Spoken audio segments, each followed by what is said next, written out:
இங்க பாரு நண்பா, சக்தி உன் கூட தான் நைட் இருக்க போறா. அவ மனசுல எப்படி இடம் பிடிக்கலாம், அவளை எப்படி காதலிக்கலாம், அவளை எப்படி கல்யாணம் பண்ணலாம், இதை மட்டும் தான் நீ யோசிக்கணும். ஓகே? போடா. அட பாருடா, பொண்ணுங்க தான் வைக்கப்படுவாங்கன்னா இங்க என் நண்பன் கூட வைக்கப்படுறான். All the பெஸ்ட்ரா. சரி நான் வரேன், உடம்பு பார்த்துக்கோ.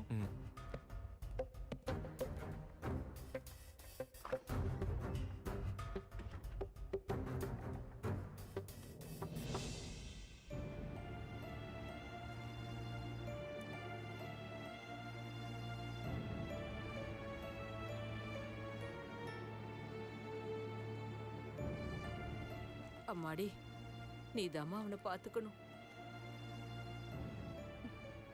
நான் வருத்தப்படக்கூடாதுன்னு அவன் வலிய மறைச்சுக்கிட்டு பேசுறான். நான் என் புள்ளைய எப்படி பார்த்ததே இல்ல. இப்படி ஒரு நிலைமையில என் புள்ளைய பாக்குறதுக்கு என் மனசுல பதறுது. அதான் நான் வருத்தப்படுறத அவன் ஃபீல் பண்ணக்கூடாதுன்னு நான் அமைதியா வந்துட்டேன். நீதாம்மா அவனுக்கு ஆறுதலா இருக்கணும், கூடவே இருந்து பத்திரமா பாத்துக்கணும். நீங்க கவலைப்படாதீங்கம்மா, நான் பாத்துக்கிறேன். நீ இருக்கிற தைரியத்துல தாம்மா நான் போறேன். சுரேந்தர், போலாமா? சரிம்மா போலாம். நான் வரேம்மா. மேடம், நாங்க கிளம்புறோம். நீங்க கொஞ்சம் யோகியை கூடவே இருந்து பாத்துக்கோங்க. இந்த மாதிரி நிலைமையில என் ஃப்ரெண்டை விட்டு நான் போவே மாட்டேன். பட் நீங்க இருக்கீங்கன்ற ஒரே நம்பிக்கையில தான் மேடம் நான் போறேன். கொஞ்சம் அவனை கவனமா பாத்துக்கங்க. ஏதாவது எமர்ஜென்சினா எனக்கு கால் பண்ணுங்க. ஓகே. சரி சக்தி, நானும் அப்படியே கிளம்புறேன். You take care. வா புகழ். அம்மா போயிட்டு வரமா. சரிடா செல்லம், ஜாக்கிரதையா இரு. அம்மா காலையில வந்துடுறேன். சரிம்மா. அம்மா நீங்களும் இங்க கொஞ்சம் ஜாக்கிரதையா இருங்க. நான் ஜாக்கிரதையா இருக்கேன், நீ போயிட்டு வா. வா புகழ். நான் வரேம்மா.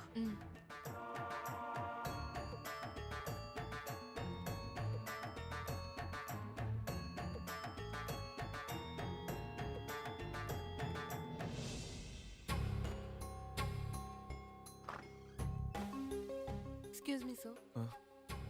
வாங்க சக்தி, உட்காருங்க.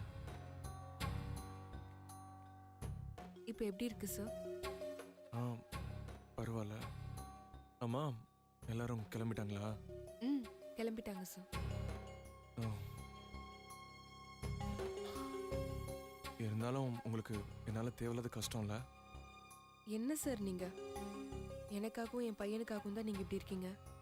உங்களை பாத்துக்கிறதுல எனக்கு என்ன சார் கஷ்டம்?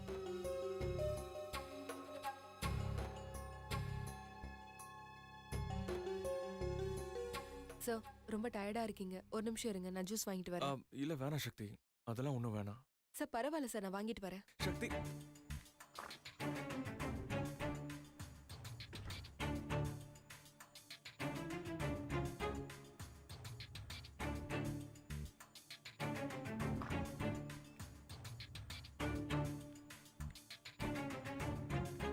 இந்தாங்க சார்.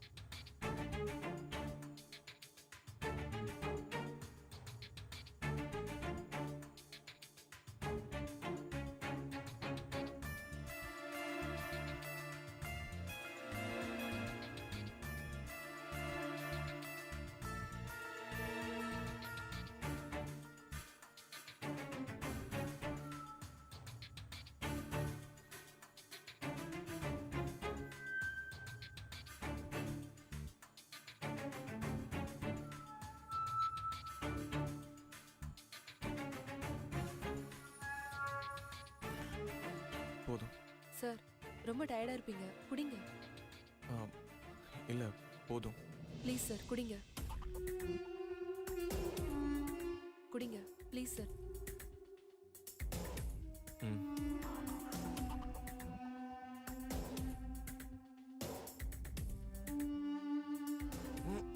குடிங்க சார். இருங்க சார்.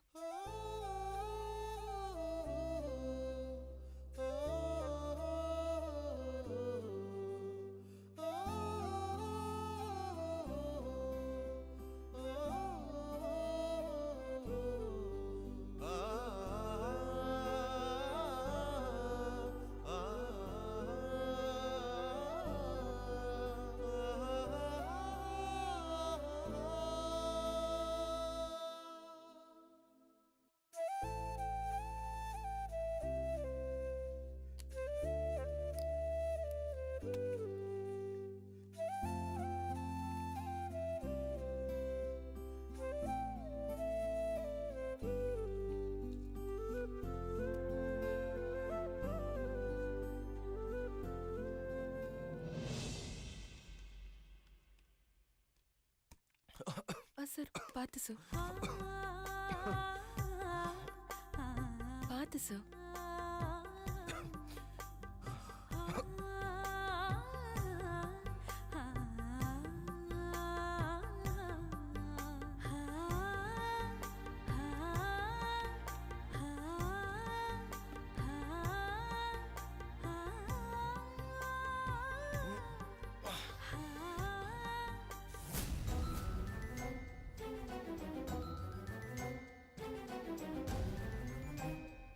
சார் என்ன சார் இது பிளட் வருது?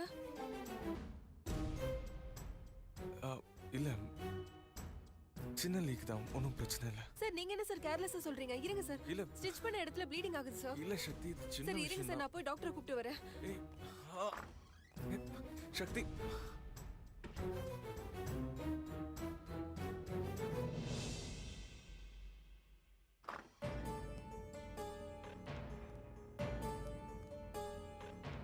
சார் அங்க பாருங்க சார், பிளட் வந்துட்டு இருக்கா? பார்க்குறேன் மேடம்.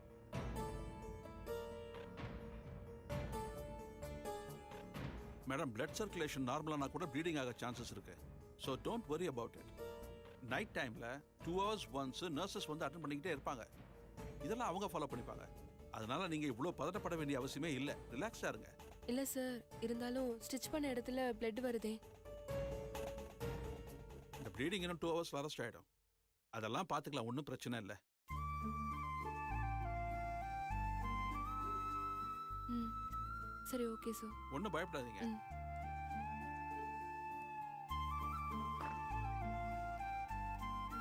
சார் உங்களுக்கு ஒன்றும் பிரச்சனை இல்லையா சார்? இல்ல எனக்கு ஒன்றும் இல்லை, நீங்க கவலைப்படாதீங்க. இல்ல எனக்கு கொஞ்சம் பயமா இருக்கு சார். பயப்படாதீங்க சக்தி.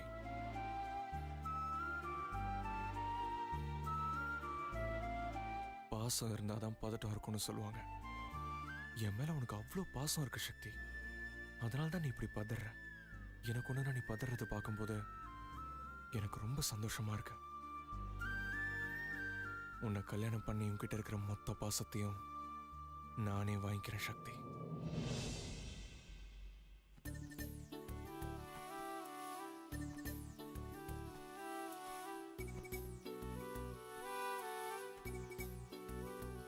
மீனாட்சி, ஆ கொஞ்சம் இங்க வா. இருங்க வரேன். எந்த பொண்டாட்டியும் புருஷன் கூப்பிட்டதும் உடனே வர்றதில்ல. காக்க வச்சுட்டு அவங்க வேலையை முடிச்சுட்டு அப்புறம் தான் வர்றது. ஏங்க வேலையில இருக்கோன்னு தெரியுதுல்ல, அப்புறம் எதுக்கு கூப்பிடுறீங்க? நான் வேலையை முடிச்சிட்டு தான் வர முடியும்.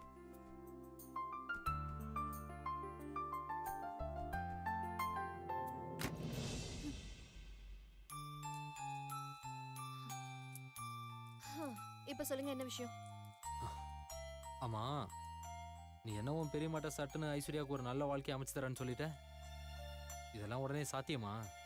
ஏங்க சாத்தியம் இல்ல? ஒரு ஆம்பளை மட்டும் பொண்டாட்டி இருக்கும்போதே பல கல்யாணம் பண்ணிக்குவான். ஆனா அதுவே ஒரு பொண்ணோட லைஃப் சரியா அமையலன்னா மட்டும் அவன் இன்னொரு கல்யாணம் பண்ணிக்க கூடாதா? இது என்னங்க அநியாயமா இருக்கு?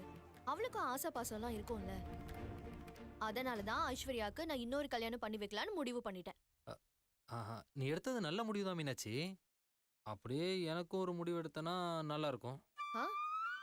என்ன முடிவு? இல்லம்மா, மித்ரா கூட விளையாடுறதுக்கு இன்னொரு குட்டி பாப்பா வேணும்னு மித்ரா சார்பா நானும் பல நாளா கேட்டுக்கிட்டு இருக்கேன். அதுக்கு நீ கொஞ்சம் கூட கடைக்கன் காட்டாம இருக்கேம்மா. அதானே, எங்க சுத்தினாலும் ஐயா அங்கதானே வந்து நிப்பீங்க. ஏய், அதுல தாண்டி வாழ்க்கையே சுத்துது. வாழ்க்கை சுத்துதோ இல்லையோ, நீங்க நல்லா சுத்துறீங்க.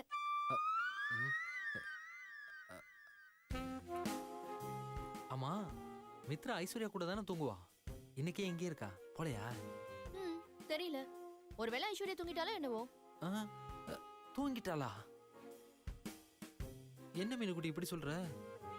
உனக்காக மல்லிப்பூ அல்வாலாம் வாங்கிட்டு வந்திருக்கேன்டி. அதுக்கு நான் என்ன பண்றது?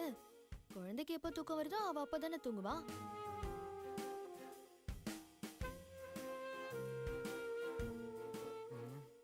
ஏன் மித்ரா, உனக்கு விளையாடுறதுக்கு நேரங்காலமே இல்லையா? ஏங்க சும்மா இருங்க, எதுக்கு அவளை திட்டுறீங்க? அவ விளையாடிட்டு எப்போ தூங்கணுமோ அப்போ தூங்கட்டும். நல்லது சொன்னா திட்டனா? இப்படிதான் பல வீட்டில் நல்லது சொல்றத திட்டதை நினைச்சு குழந்தைங்களோட அம்மாவே குழந்தைங்களை கெடுக்குறாங்க. என்ன? ஒன்றும் இல்லை, என் ஃபீலிங்ஸை பொதுவாக சொன்னேன். இன்னைக்கும் போச்சா? மித்ரா குட்டி, விளையாடுமா, விளையாடு. உனக்கு எப்போ தூக்கம் வருதோ அப்போ தூங்கு. அது வரைக்கும் நல்லா விளையாடு. ம். ஆ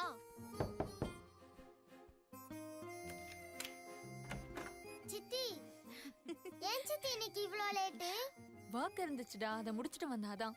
சரி தூங்க போலாமா? ம், வா. என்ன நின்னுட்டா?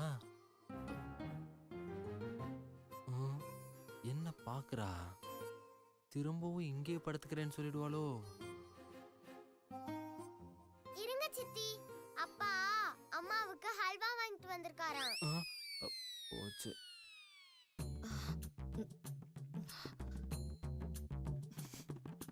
எல்லாம் உங்களாலதான். குழந்தை இந்த அளவுக்கு பேச ஆரம்பிச்சிட்டான். எனக்கு ஹல்வானா ரொம்ப பிடிக்கும். நான் வாங்கிட்டு வரேன். நம்ம 2 பேரும் சேர்ந்து சாப்பிடலாம். மானத்தை வாங்கிட்டாளே.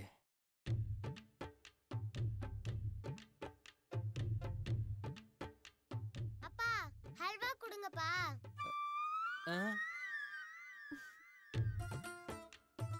ஹல்வாவை கொடுங்கப்பா.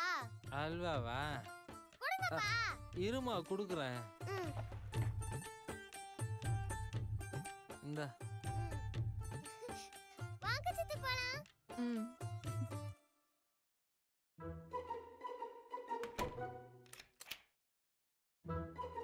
இதுக்கு தான் சொன்னேன், குழந்தைய வச்சுக்கிட்டு எதுவும் பேசாதீங்கன்னு சொல்லிட்டு. குழந்தைய வச்சுக்கிட்டு எதுவும் பண்ணக்கூடாதுன்னு தானே சொன்னேன், பேசக்கூடாதுன்னு சொல்லலையே. ம், எல்லாத்தையும் மறந்துட்டு இப்ப பாருங்க, ஐஸ்வர்யா முன்னாடி அசிங்கம் ஆயிடுச்சு. ஹல்வாவும் போச்சு, மானமும் போச்சு. எல்லாம் உன் பொண்ணாலதான். ம், நீங்க அவ முன்னாடி பேசிட்டு குழந்தைய ஏன் குறை சொல்றீங்க? சரி விடு, ஹல்வா போனா என்ன? இதோ உனக்கு பிடிச்ச முல்லைப்பூ இருக்கே, ம், அதுவும் ஃப்ரெஷ்ஷா வாங்கிட்டு வந்திருக்கேன். இது போதும் மீனாட்சி. சரி வச்சு விடுங்க. திரும்பு. இந்த பூவை வச்சா தலை மட்டும்தான் மணக்கும். இந்த பூலையை படுத்தா வாசனையோ வாசனை. சிச்சி சிச்சி. இந்தா.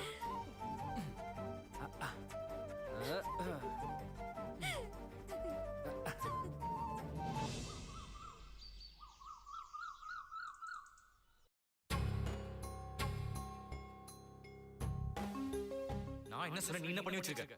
சக்தி முன்னாடி புகழ கொள்ற மாதிரி நடிக்கணும். அப்போ கரெக்டா டைம்க்கு யோகி வந்து புகழ காப்பாத்துற மாதிரி காப்பாத்துவான். அதே சமயம் புகழ் மேலயோ இல்ல யோகி மேலயோ ஒரு சின்ன கீறல் கூட படக்கூடாதுன்னு தானே சொன்னோம். அப்புறம் எதுக்கே யோகி உங்க ஆளுங்க கத்தியால குத்துனாங்க?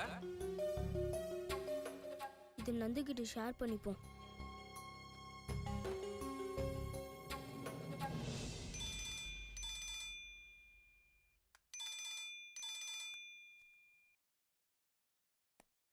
ஹாய்டா புகழ். ஹாய்டா.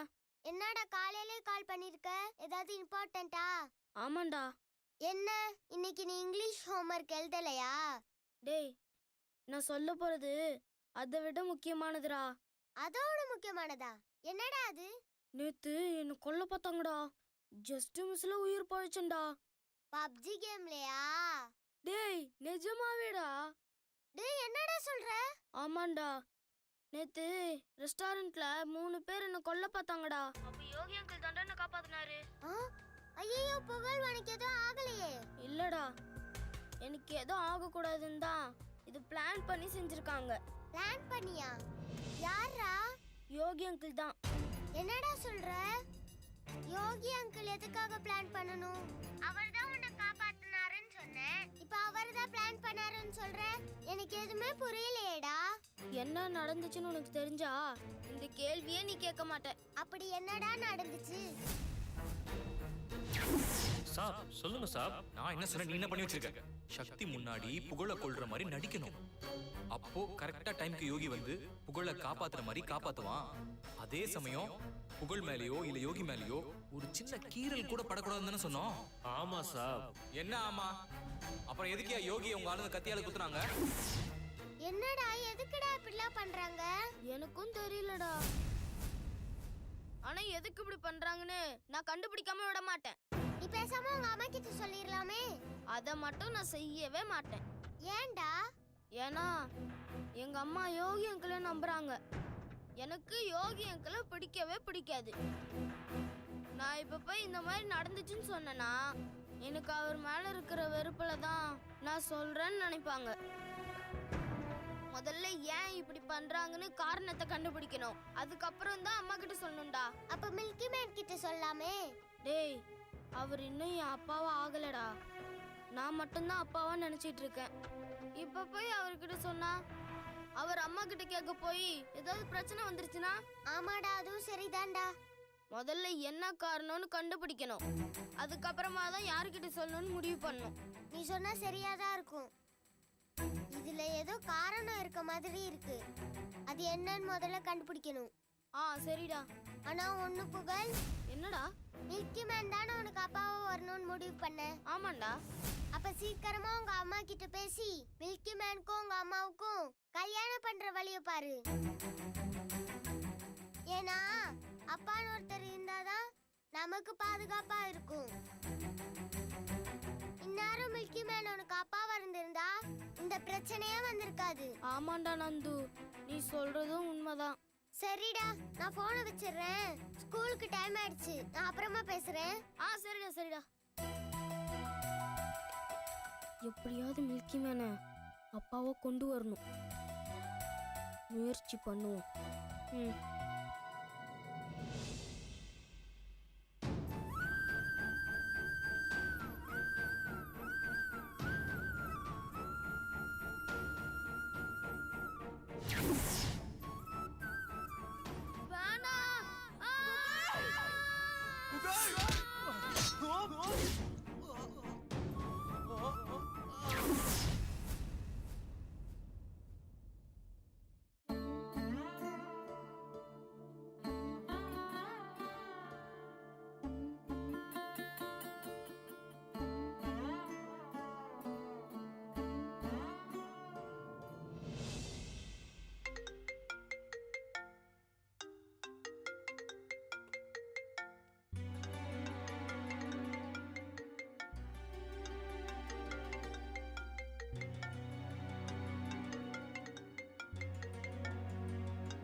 மாமா ஃபோன் பண்றாரே, என்ன பண்றது?